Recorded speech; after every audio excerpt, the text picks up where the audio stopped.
Joe Biden متوقع نتائج کے مطابق امریکہ کے 40ویں صدر منتخب ہو گئے۔ ڈیموکریٹک پارٹی کے امیدوار جو بائیڈن نے متوقع نتائج کے مطابق امریکہ کا 59واں صدارتی انتخاب جیت لیا ہے۔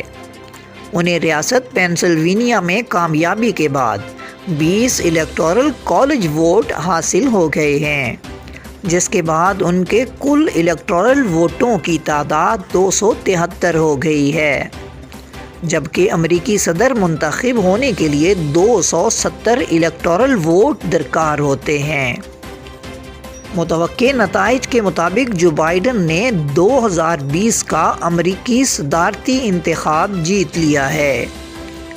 جو بائیڈن کی جیت اس وقت واضح ہوئی جب متوقع نتائج کے مطابق انہوں نے پینسلوینیا میں موجودہ صدر ٹرمپ کو شکست دے دی۔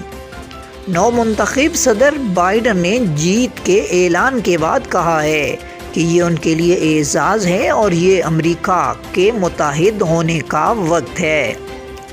امریکی میڈیا پر جو بائیڈن کی کامیابی کے اعلان کے بعد مختلف شہروں میں فاتح امیدوار کے حامی سڑکوں پر نکل آئے اور ایک دوسرے کو مبارکباد دی۔ امریکی شہری اپنی گاڑیوں پر جو بائیڈن کی تصاویر اٹھا کر جشن منا رہے ہیں۔